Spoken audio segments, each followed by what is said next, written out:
Aggression is the currency of motocross. If you don't take space, someone else will. But somewhere between hard racing and crossing the line, things get blurry. Elbows come up, doors get shut, a block pass lands late, and someone pays for it. This isn't about villains, it's about pressure, intent, and how certain riders forced everyone else to rethink what was acceptable. Some lived on the edge, some erased it completely. So where's the line, and who decided where it belongs?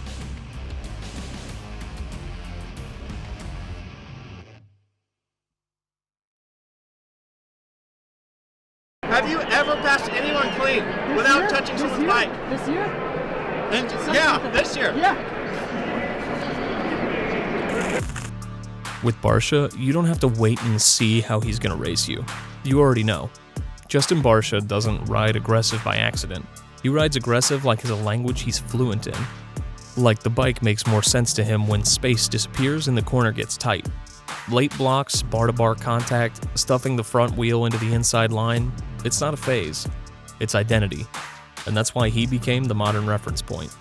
In Supercross especially, Barcia turned the gray area into home territory. He doesn't just go for a pass, he ends the conversation. He'll shut doors mid-corner, square you up, force you wide, and make you decide whether you're brave enough to keep your front wheel in the same zip code. When riders talk about knowing who you're racing, this is what they mean. If Barcia is near you, you don't assume you'll be given space, you assume the opposite. Because the Barcia debate isn't whether he's fast, it's whether his speed is built on something the rulebook can't fully describe. He's been penalized, fined, and publicly warned across his career. Moments that didn't just hit him personally, but pushed the series to clarify what they mean by avoidable contact, dangerous re-entry, intent, and aggressive riding versus dirty riding. Yeah, obviously fans aren't happy. We raced for a championship, third in points. I was doing everything I could. Obviously, it was an aggressive pass. I'm gonna own that. What do I say? I would like to think he would have did the same thing, but maybe not. Sorry, guys, but I'm here racing for a living. This is what I do. You can bring the booze, but love it or hate it, this is me. The sport had to start drawing sharper lines because one guy kept living where the pencil smudges. And here's the problem.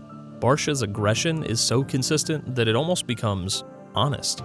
It's not sneaky, it's not random, you can't pretend you didn't see. When Barcia leans on you, it feels deliberate, like the message is part of the pass. This is my line now. That consistency forces a hard question the sport hates answering. If the aggression is intentional and predictable, does that make it dirtier? Or does it make it cleaner, because at least everyone knows what they're dealing with? That's why he's different from the guys who are simply reckless. Barcia doesn't look lost, he looks committed. Even when it backfires, it doesn't read like confusion. It reads like calculation that went a step too far. And that's what reshaped the paddock. Riders didn't just race faster around him, they raced differently. They protected inside lines earlier. They avoided being half there on corner entry.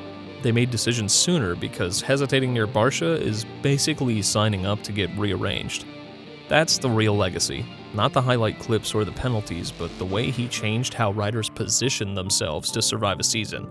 He didn't just test the rules, he tested the culture. Because if aggression is required to win, and one guy simply commits to that truth harder than everyone else, at what point does "that's racing" stop being a defense and start being an excuse?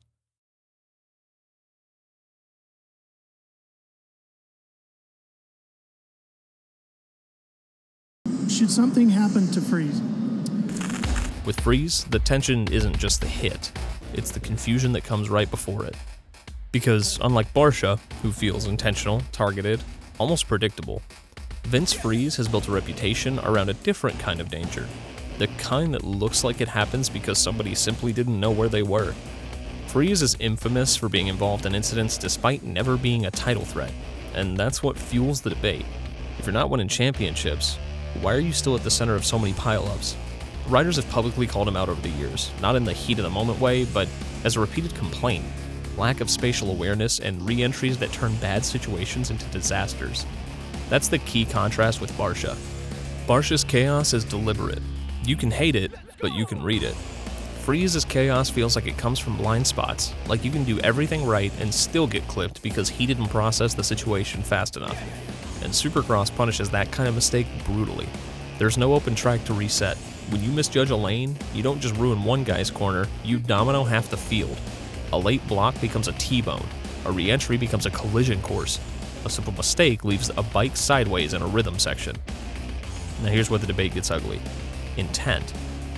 Dirty riding is easy to label when it looks purposeful.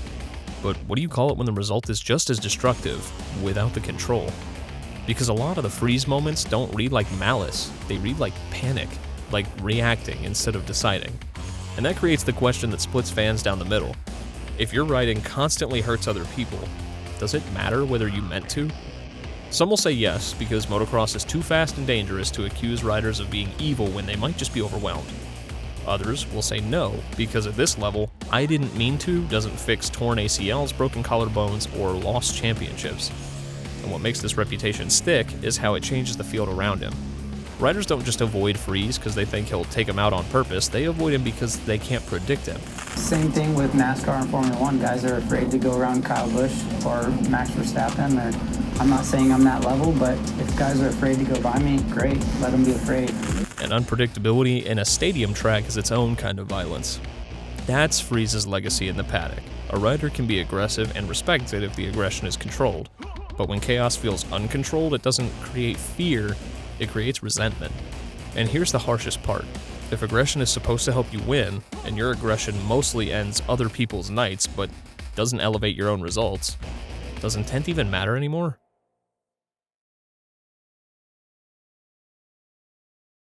If you're in my way, we got to do battle. James Stewart isn't remembered as a dirty rider. He's remembered as something more complicated, a rider who could change a season without ever trying to hurt anyone. Because with Stewart, the danger didn't come from anger, it came from belief. He rode like the track had extra lanes no one else could see, lines through whoops that looked impossible, passes that required a fraction of commitment most riders wouldn't gamble with. And when you're that fast, your entire identity is built on doing what others won't. Aggression stops being a choice and becomes a side effect. That's what made Bubba dangerous sometimes, even when he wasn't trying to force the issue. A lot of riders race with a don't crash voice in their head. Stewart raced with a different one. It'll work. Not because he was reckless, because he had proof. He'd hit things in practice that didn't make sense, then do them again under the lights. He'd send passes where the opening didn't exist until his front wheel arrived. And when it worked, it didn't just win races, it made the sport feel faster. But here's the other side. When a rider believes in gaps that aren't there for anyone else, it creates a ripple effect. Stewart didn't need to be dirty to alter outcomes. His approach forced split-second decisions out of other riders. Move or get hit. Commit to the corner or risk being insided. And that's where the risk lived.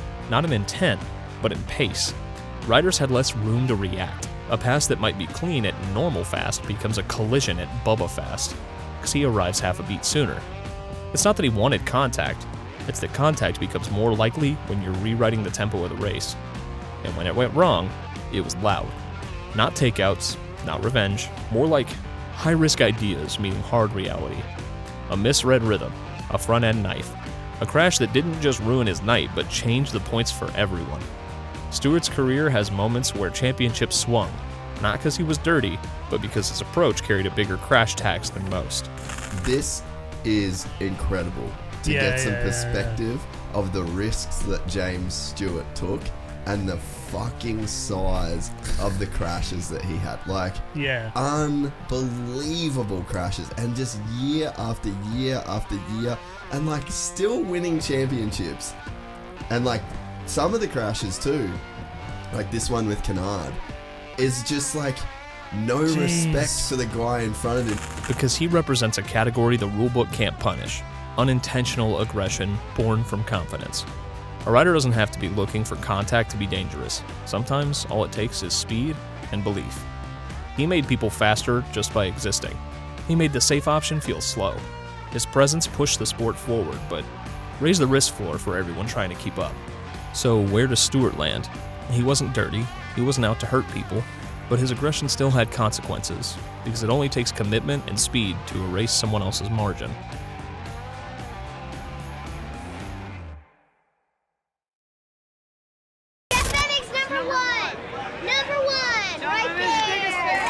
Jeff Emig comes from a time when the line wasn't a line. It was a vibe. The 1990s were louder and far less regulated. The tracks were rougher, the bikes twitchier, and the rulebook didn't hover over every replay like it does now. And in that environment, Emig built a reputation as a guy you didn't want to share a corner with. Not because he was some cartoon villain, but because he raced like space was earned, not given. Emig's aggression wasn't chaotic, it was intimidation with structure. Elbows up, body language forward, and a kind of psychological pressure that starts before the gate drops. You know, one of the main things that I didn't get along with him over is his riding. He was really ruthless on the track, like riding wise. So he would do dangerous shit like chop you off on the lips of the jumps, and his riding etiquette was a little suspect, to say the least. And so that's the part I really was mostly angry about. Riders felt him in the periphery and made choices, safer choices, because the alternative was contact. That's a power move, and back then it was often treated as part of the job description. In Emig's day, hard racing meant leaning on people, shutting doors, and letting your presence do the talking. If you could establish yourself as a rider who wouldn't yield, you gained something bigger than a pass. You gained hesitation from everyone around you. And hesitation in motocross is basically a donation. Would some of Emig's moves get flagged today? Probably. Modern Supercross is faster, tighter, and more media exposed. Every angle gets replayed. Every incident becomes a debate thread. So the sport has had to refine what's acceptable, because perception is now part of the penalty system. And that's the point of Emig in this story. He forces the question of whether the sport was actually dirtier back then, or whether the sport simply named the behavior later. Because Emig wasn't an outlier in his time. He was a product of what was normalized. Riders were expected to be physical. Intimidation was almost a skill set.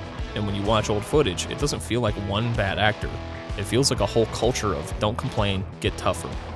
So where does Emig land? Not dirty, not clean, a reminder. Drop Emig into today's rulebook and some of that gets corrected fast. Drop a modern rider into the 1990s and that might look soft.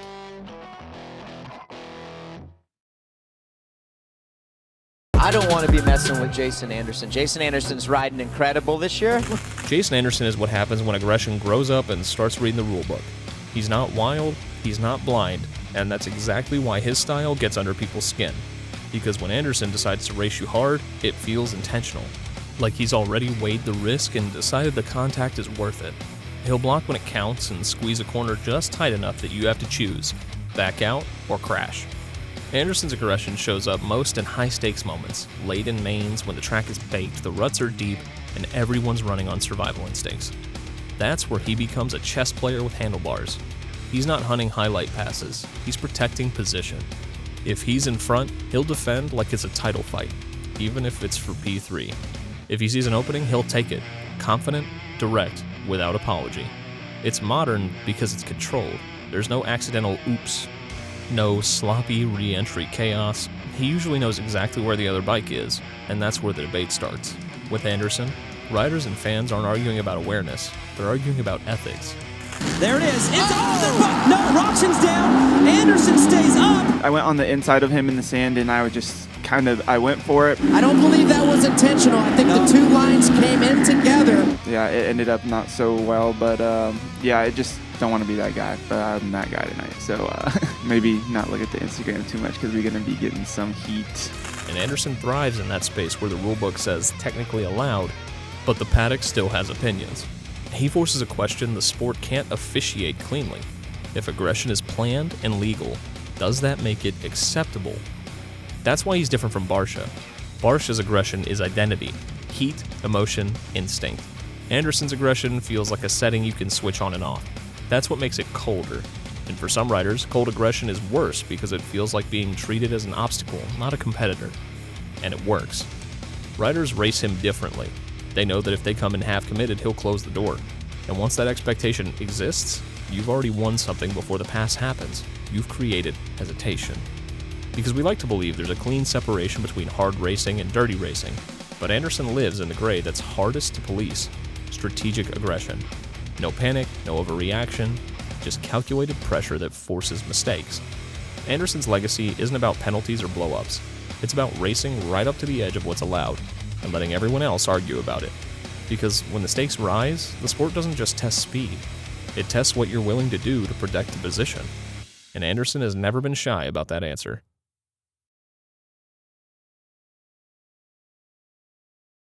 Mike is just a master at the hole shot. Mike Alessi always rode like the race was personal, whether it was or not. He had starts. He had that hyper-focused intensity that makes a rider look dangerous before the gate even drops.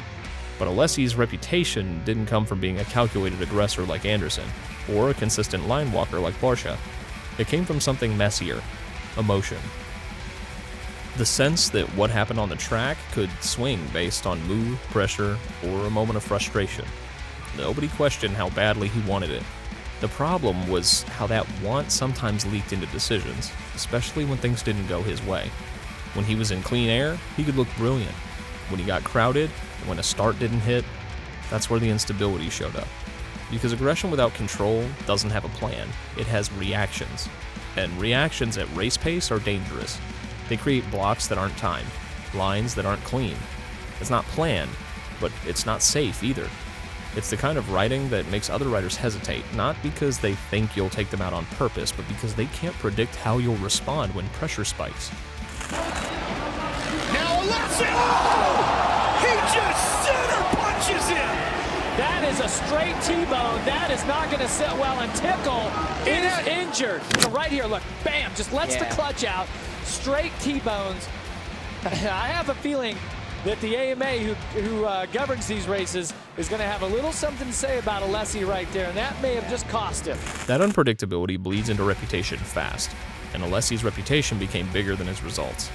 Not because he wasn't talented, but because the sport doesn't forgive volatility when it's fueled by emotion. A calculated rider can explain a move. An emotional rider can't always tell you what happened because it wasn't a decision as much as a surge. And the thing is, fans sometimes mistake that intensity for heart. They'll say he just wanted it more. But wanting it more isn't the same as racing smarter. If anything, Alessi's story is proof that desire without emotional management can become a liability. The bike becomes an amplifier. Every slight feels bigger. Every block feels necessary. That's why his name keeps coming up, not because his highlights are takeouts. He represents a category the sport quietly fears. The rider who's so wired, so on edge, that aggression isn't strategic, it's the overflow valve. It affects other riders' seasons and trust in traffic. It affects how people line up next to you and decide whether to leave a foot of space or just avoid you entirely. In a sport built on inches, losing trust is losing position before the race even begins. So where does Alessi land on the dirty versus aggressive spectrum? He isn't the guy who weaponizes contact for advantage. He's the guy who shows what happens when intensity outruns control. And that can be just as dangerous because the outcome doesn't care what you meant. It only cares what happened. Not all aggression is calculated. Sometimes it's unstable, and instability is its own kind of threat.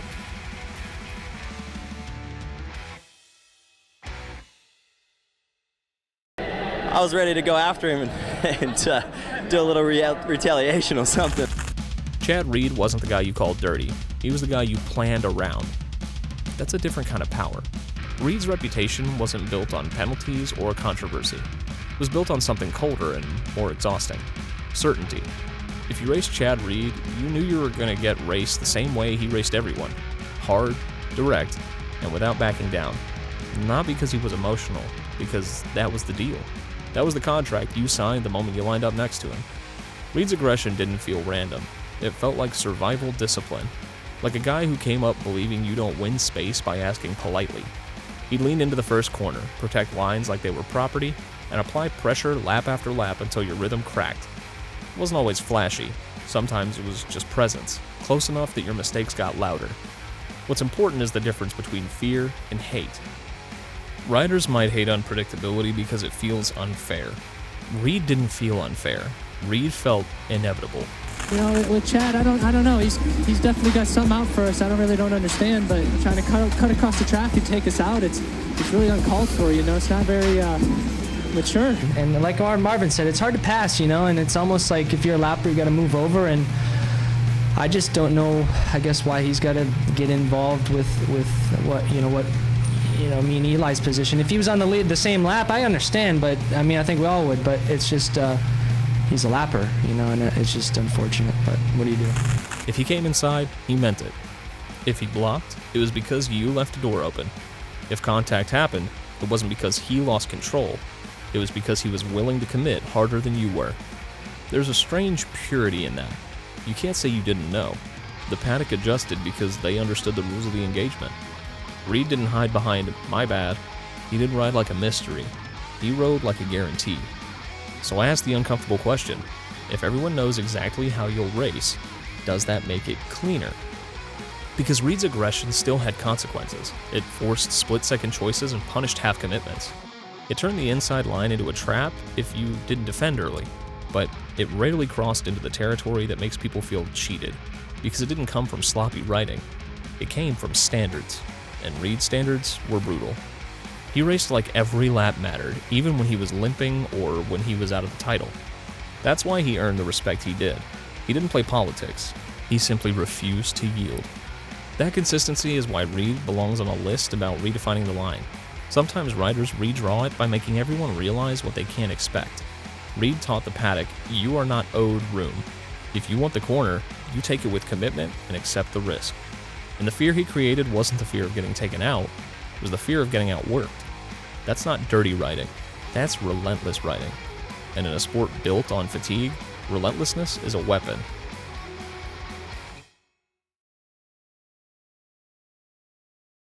Damon Bradshaw, on top of the world of Supercross, truly deserves the title extremist. Damon Bradshaw didn't ride like he wanted to hurt people. He rode like he was trying not to drown. That's what pressure does to a rider who's supposed to be the next one. The Beast from the East nickname wasn't just hype, it was a weight. Every gate drop came with expectations, and when you're carrying that much noise in your head, aggression can stop being strategy and start being a reaction to the panic of falling short. Bradshaw had explosive talent. When it clicked, it looked effortless, fast in a way that made everyone else feel slow, like the track suddenly tilted in his favor and the crowd leaned forward with him. The same intensity that wins you a main can also pull you into rushed decisions, overcommitted entries, and moments when you're not racing the guy next to you. You're racing the fear of the crowd's disappointment. That's where his aggression lived. Not in takeouts, not in revenge, but in the way pressure made everything feel urgent. Person that I was and what I used to motivate me.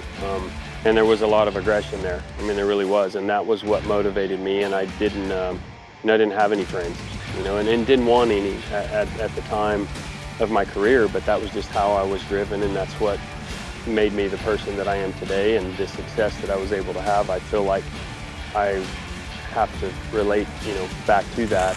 Corners got tighter because he made them tight. He pushed the pace because backing off felt like surrender. And when a rider is operating from that place, contact isn't a plan, it's collateral. Bradshaw also represents something the modern era forgets sometimes. Mental unraveling isn't always quiet. Sometimes it's loud, forcing passes that aren't there. Riding like the race is slipping away, even when it isn't. It's desperate, and desperation has no patience, no pause button. It cares about right now. It cares about proving something in the next corner. He's not on this list because he redefined dirty riding. He's on this list because he shows how aggression can be a byproduct of expectation, how pressure can turn outward when it gets too heavy inward.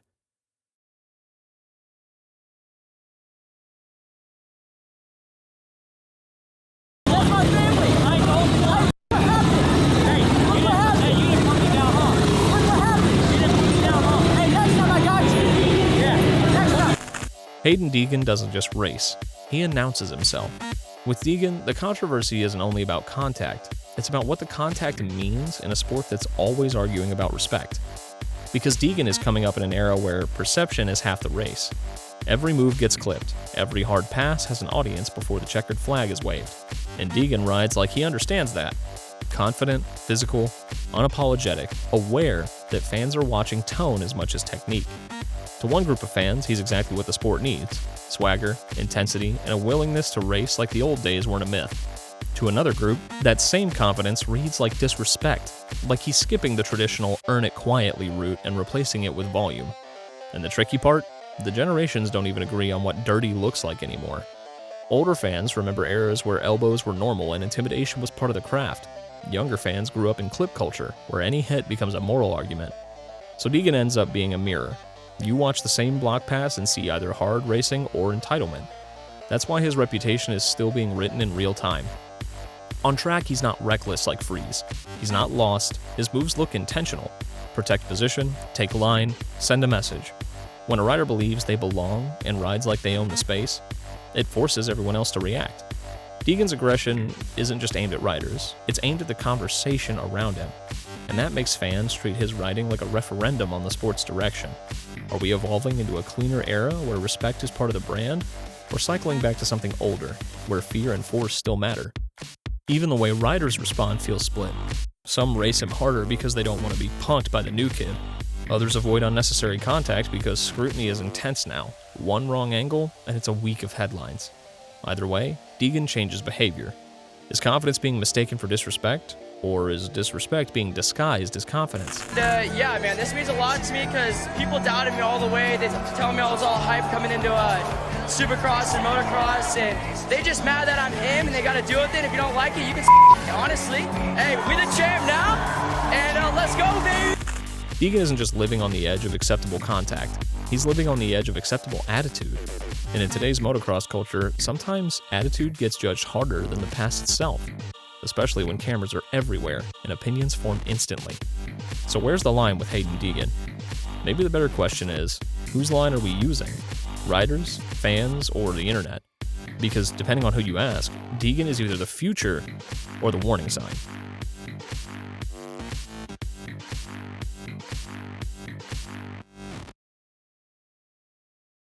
$1 richer now, so black number 2 maybe tonight, we'll see. Brian Villopoto didn't race like he wanted to hurt you. He raced like you were in the way. No emotion, no theatrics, just the coldest form of aggression in motocross: efficiency. Villopoto is the counterpoint to everything we've talked about so far. Barcia brings heat, Friese brings chaos, Deegan brings volume. RV makes aggression almost invisible. He didn't need drama to take space. He took it with pace, position, and a refusal to ever be generous. With Villopoto, the intimidation wasn't elbows in your ribs. It was the knowledge that one mistake, one soft corner, a lazy rhythm section, meant he'd be past you and gone before you could respond. His aggression showed up in the most ruthless place: the first lap. RV's starts were weapons, but what mattered more was what he did with them. He'd exit turn 1 like he was trying to end the race immediately, stacking fast laps early, forcing everyone behind him to chase a pace they didn't know. That's not dirty, that's strategic violence. Villopoto's passes weren't highlight reel blocks, they were surgical. He'd pressure you into showing a weakness, then capitalize the moment the track offered an opening. It felt less like being attacked and more like being exposed. And that exposure is brutal, because it proves the gap wasn't physical, it was decision making. So here's where he redefines the line. Aggression doesn't have to be chaotic to be harsh. Villopoto wasn't reckless. He was controlled, but that control created a different kind of brutality. No soft options.